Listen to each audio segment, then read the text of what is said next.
So we are now going to have a talk from two researchers from MACPA, Moonlock Labs. Kseniia and Nazar are going to be wowing us with some ML magic. So round of applause. Hello, BTS. Thank you for having us today, and thank you, Patrick and Andy and everyone who helped to make this event possible. My public relation manager says that if I play a little bit, at least 5 seconds on ukulele, Patrick and Andy will accept my talk for the next year, and I will go to Hawaii. So, but that's fine. So,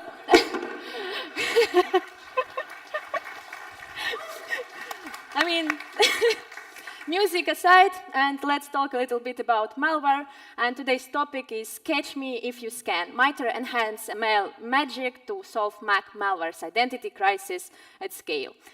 Long story short, we will try to show you how we find malware before it finds macOS users and how machine learning helps us in it. So my name is Kseniia, and I'm malware research engineer at Moonlock by MACPA. And you can find me online as a Osin Barbie in X.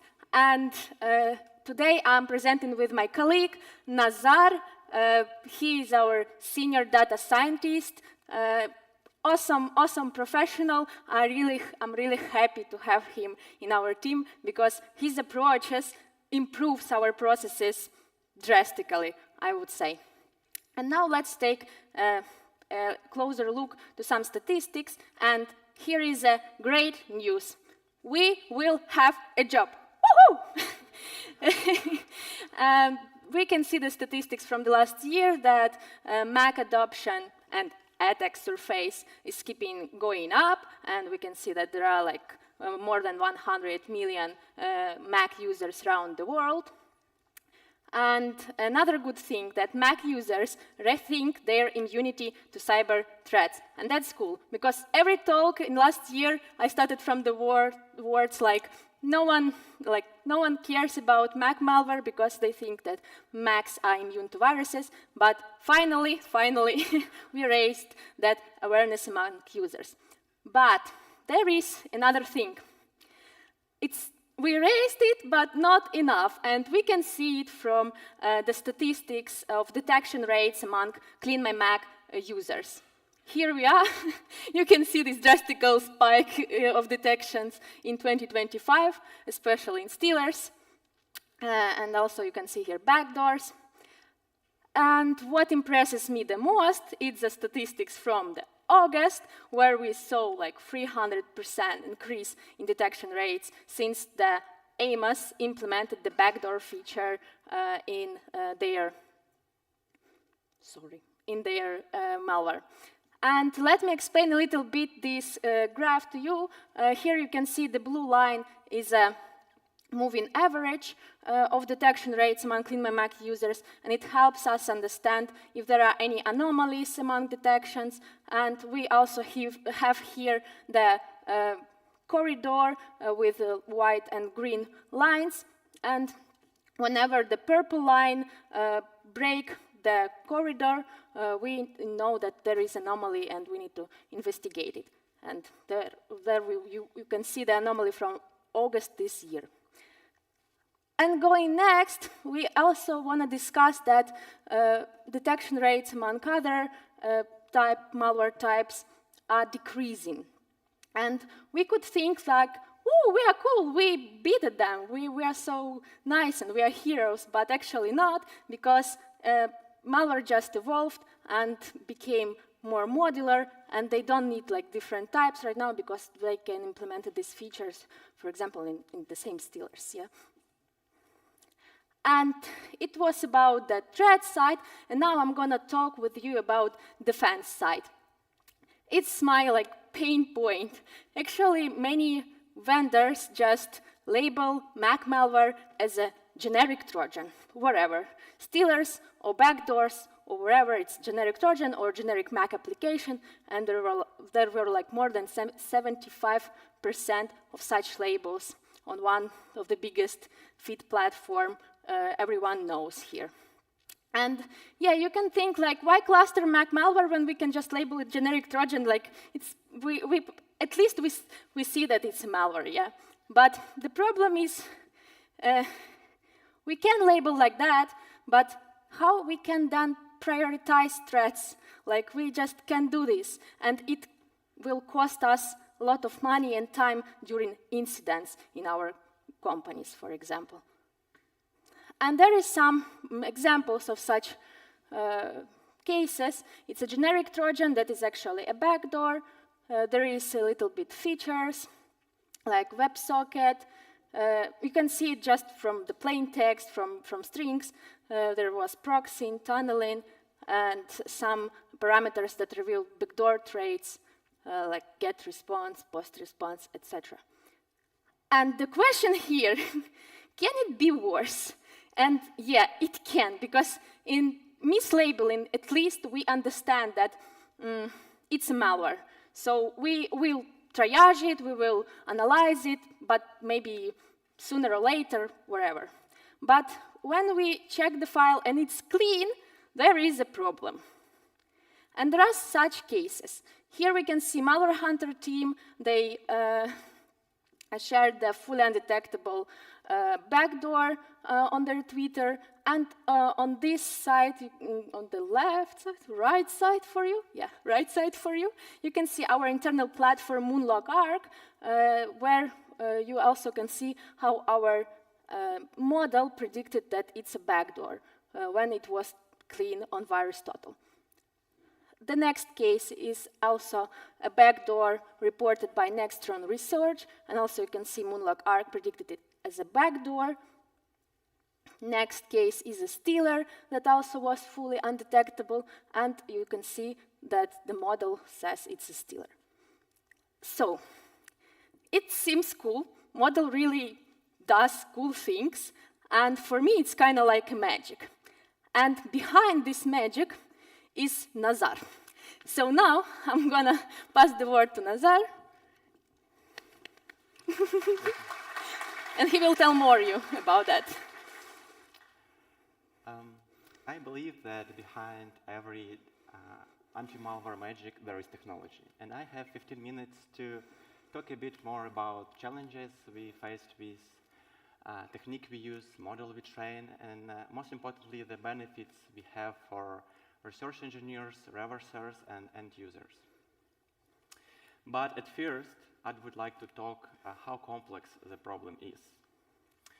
Every day, we face with the gigabytes of data flowing from all over the world.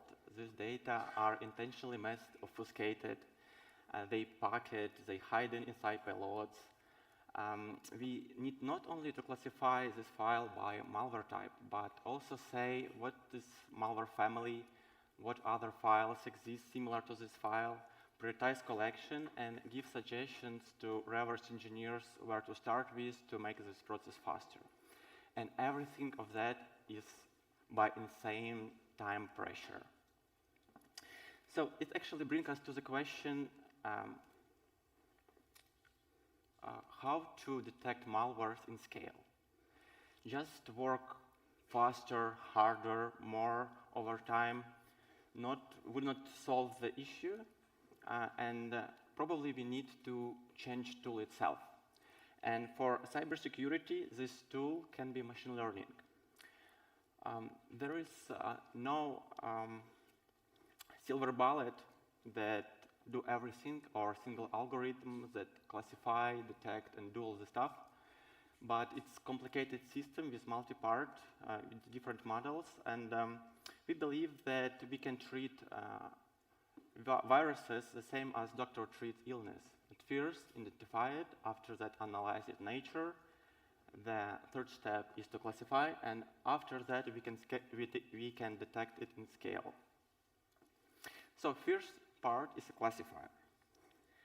I'm so excited to talk about this model because of its precision. When I we are really pushing the boundaries what is possible for static detection. And for multi-class classification is 0.96 F1 score, and for binary classification it's even higher. And let's talk how it's possible. And there are 3 key components here.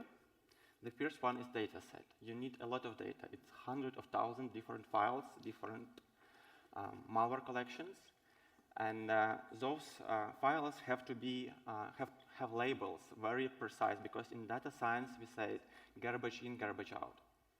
We spent a lot of time to align all the labels and keep doing that even now. The second is feature engineering, is our secret sauce. Honestly, I was out of cybersecurity field 1 year ago, and when I came, I just sit next to reverse engineers, next to researchers, and just looking what the tool are they using, what the approaches, where they're looking at first, and this gives me the basic clue where to start with. Also, the good idea is to inspire team to share some ideas, make some small, dev sessions, and constantly it increase, and on daily meetings you can, find other new idea. The second part is to actually analyze what the reverse engineers are doing. There is a lot of YARA rules. You can work with them one by one, it's good, but you also can build a tool to classify the approaches using in these YARA rules. Is this work with the strings, is it with byte sequences, or some specific thing that was in a lot of YARA rules. So that's how you can add extra features to your model. Also, we have a swarm. You can think about swarm like an internal library that we use, and inside this internal library there is a lot of different pieces. For example, is this some read-write operations to the file? Is it access to the network, or some new process can start? There is hundreds of these YARA rules. And you can start in this feature engineering a lot, but my idea is different. You can learn from your mistakes. Iterate fast, build a prototype, and check only errors of this model, the files where you fail. And in the result, you end up with little work you adding and getting instant progress in your model results.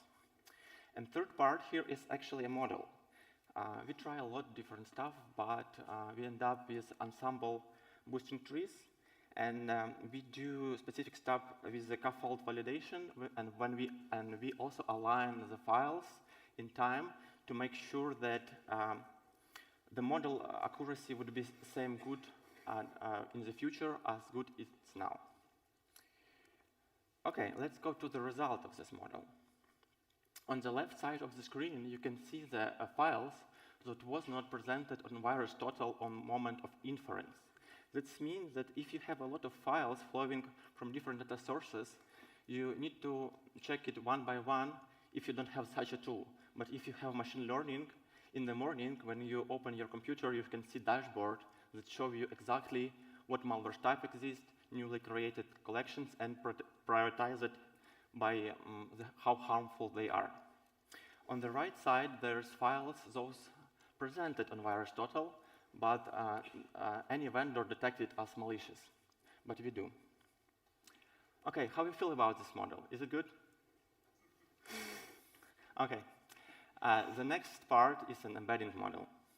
It's kind of search engine that help us to find similar files and put the file to some specific collection. So reverse engineer can start with a collection. It can connect dots, connect individual attacks to the entire campaign. We also can score collection and say, is the collection full, or somewhere in the system we have the files that those are not connected yet to this collection. And how this model actually works. It's a clever technique called deep learning with triplet loss. You can think about this model like we are putting 3 files. One file is anchor file, second file is a positive file. This file can be from same collection or same malware type, and third file is negative file. It's not for the same collection. And the whole idea of this model to separate positive from negative and learn embedding. Embedding is a vector representation of the file, so after training, we can compare these embeddings. And whole magic is triplet loss, how triplet loss is working. So actually, the idea here is to push as far as possible the negative sample from the anchor and bring as close as possible positive file. This is how embedding learns itself.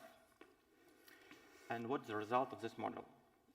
You can see now two different files, two different hashes, similar metadata. And you can see these two files have cosine similarity of 1. So these embeddings are pretty similar. That's how we can combine files together, and those two files are atomic stealers. OK, we did a good job creating a lot of models. What it gives to us? At first, we can grow professionally much more faster because we focus only on corner cases, because all other work machine learning can do for us. We can end up with our researchers much more faster and be the first in the area and eventually end up on pages of Forbes. It reduces stress and increase sleep performance because you don't need a lot of job and you have much more less stress. And build a stronger system for our end users, decrease the amount of stolen data and filing infrastructure. And yes, to wrap up this presentation, I would to pass word to Kseniia, who contribute a lot to the result of these models. Thanks. So, thanks. Wrapping up, so let's learn this. Today we saw how these broad labels, these generic Trojan labels, can be dangerous, how it decrease efficiency of teams, how prioritization suffers because of that, how analyst workloads increases, so we need to spend much time on triaging, analyzing, and that's why response delays, and we can have reputational damage, cost losses, etc., and that's why accurate classification is critical to focus, and machine learning can help us in that a lot. And key takeaways from here is that this machine learning can help us enhance, these models, can help us enhance detection rates. Also, we can decrease fewer blind spots, we can do faster triage, and do clearer prioritization for reverse engineers in our labs, and proactive defend our users. And talking about proactive defense, as always, I encourage you to collaborate to keep our Mac community strong, and thank you, Patrick, for doing this. Yeah, and I will be really happy if you scan the QR code and ping us on Twitter, X. Also, you can do with us some joint research, or we can co-analyze new malware tactics, new threats, share IOCs, TTPs. We are welcome you, so ping us. And one more thing in the end, a few days ago we launched a beta version of Moonlog, and we know that here we see macOS professionals and students, and we will be really glad if you will help us and give your feedback. We'll play around with our app, and maybe your ideas and your votes will become the new features, and it will help to protect macOS users better, and that's like our main goal, I think. So yeah, scan please. And in exchange, you can get for that some example of swarm rules. Nazar mentioned that during his part of presentation, this structure, how it looks like, and examples of such rules. So you can write me an email, and I will gladly share with you the pack of these rules and the structure, so you can try to train your own model or try to find new approaches how to use better machine learning for MAC identification. And that's all. Maybe any questions? And if not, I just grab my ukulele and go to play somewhere. Go ahead.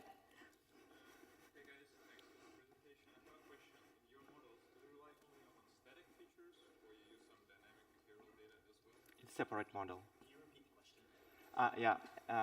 If our models have only static features from files, or we use also dynamic features, we have separate models for that. Also separate models for script files. What if you combine both? It's actually a good question. It will be better, of course, but to prepare dynamic features, you need much more time. And for strategic reason, to make good performance, we separate this model and do not run, for example, dynamic analysis when we are sure that this file is malware file. So to optimize.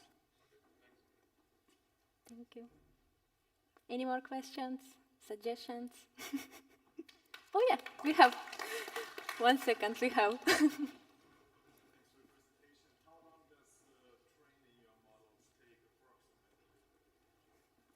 I think it's around 20 minutes. It's not about LLMs, but we also try it. We can talk about it after the presentation. Also can share some results of that. One more question. Deepo, let's go. How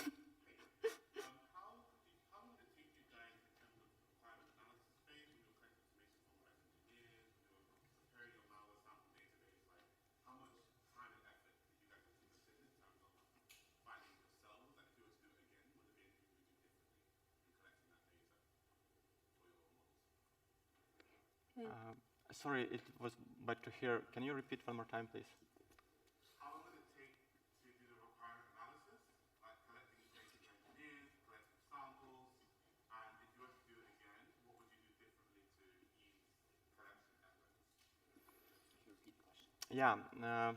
Good question. How long, if I got it right, how long it takes to collect the data, feature engineering probably, process, set the labels, and if I do it again, what I would do differently. It's pretty straight process for machine learning to do feature engineering, to have a data set, to check how valid is it. And the feature engineering, it's the biggest part here, because when you do inference, it's fast, but if you want to introduce some new features, you should to process all data set to extract this feature. And in terms, if you have gigabytes of data, it's pretty not that easy, let's say. And you need some time to recalculate this feature, but it's, to retrain or introduce new feature, it takes no longer, like a couple of days. And when we're building the feature, we are thinking forward. So we're building features in that way, not to, adding some small changes in the future. So to cover different other cases around. Yep. Probably we are running out of time. So thank you a lot for coming to our session. It was a pleasure to deliver this speech. Thank you. See you later.